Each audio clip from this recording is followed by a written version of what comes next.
Alright, what's up guys? My name is Alex Stroud, aka Foxbox. I am the lead developer for the mod 88 Flak, and I and my little can of root beer here are going to tell you about some of the features that 88 Flak carries. It's been in development for about 3 years, but it's only really starting to pick up pace because, well, it just is.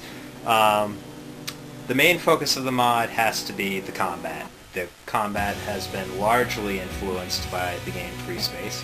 And anybody who has played that game would know that it has a lot of stuff that's just in your face. There's lots of explosions, lots of stuff flying around, lots of shots going straight at you, and the whole game is just nuts. And I really tried to model Flak after that.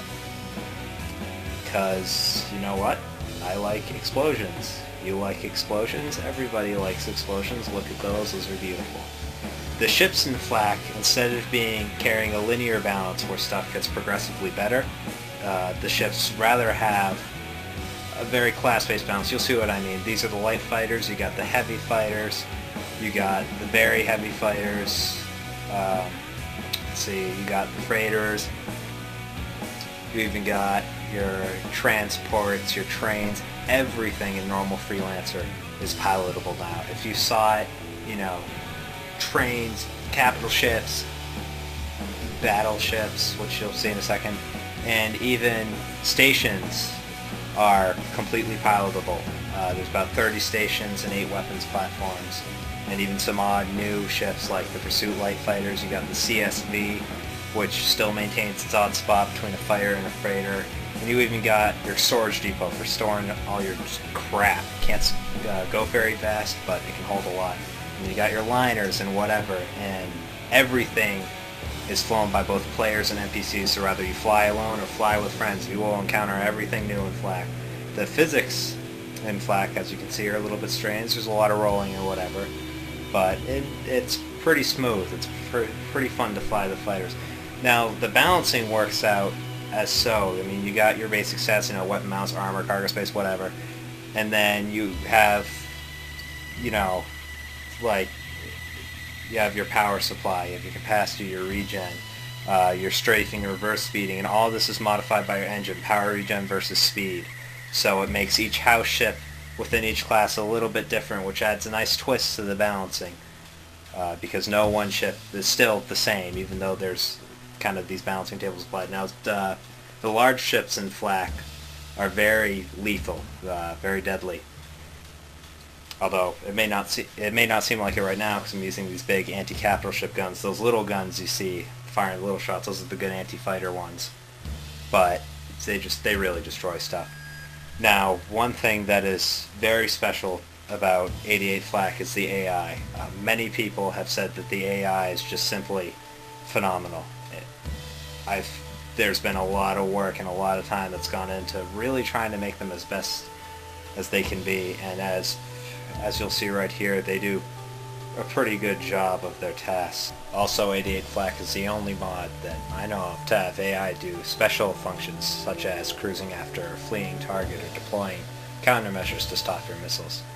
So it makes them a little special. And they just really, they make a mess of things.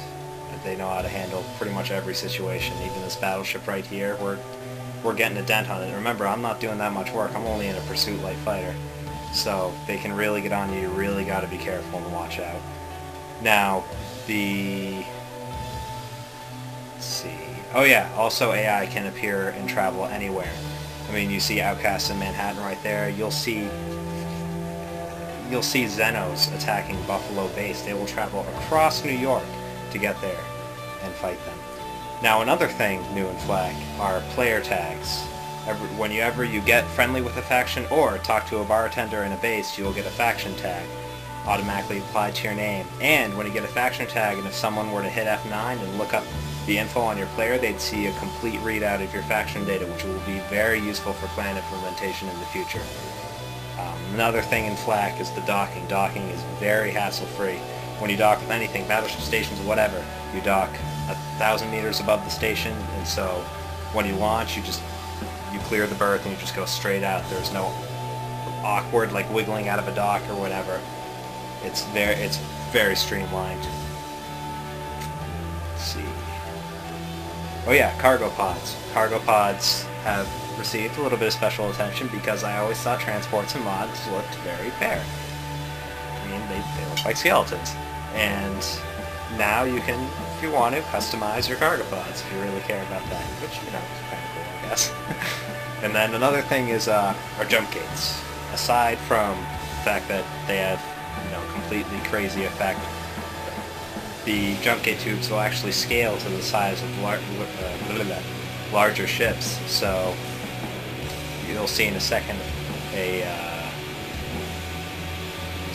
station entering, and as you'll see, there's no awkward glitching through the jump gate walls or whatever. I know that bugs some people. It bugged me. Well, something I implemented. Another thing that's special about the jump gates, jump holes, whatever, in Flak is that, like the original trade lanes in normal Freelancer, you can shut them down. They go offline for about 30 seconds, and if a player were to try to dock with them, they just get an access denied, you know, whatever thing. So if someone's trying to flee, shut one of those things down, they either gotta fight you or find some other way to run. Another thing special to Flak, and very few mods, are wingmen.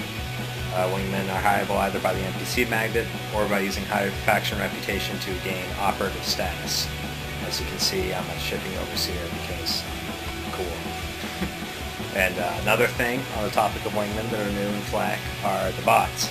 Say you got no friends or whatever to fly with, and you want something better than normal wingmen, you got the bots.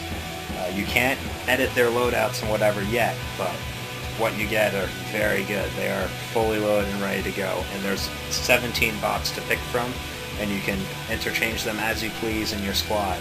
As you'll see right now, I got a fighter, I got a freighter, another fighter, and myself in a Nomad gunboat back there.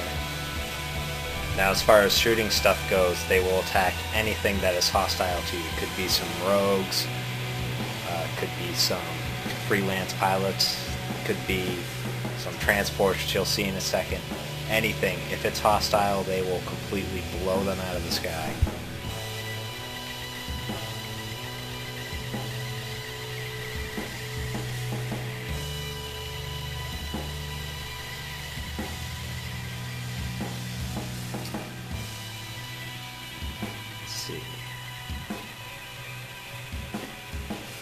You'll see in a second, actually, the trick bot will come up here and just unload missiles on the transport. They love spamming missiles, torpedoes, you name it.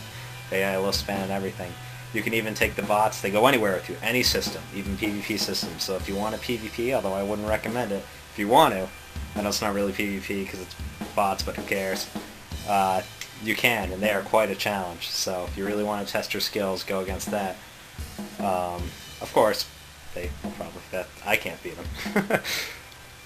And this is another example of the bots. Say you wanted 4 gunboats following you, fine. I plan to implement this further in the future to allow normal factions to have scalable wingmen, so that if you say have full reputation with a faction, you'll be able to have capital ships follow you as well as fighters.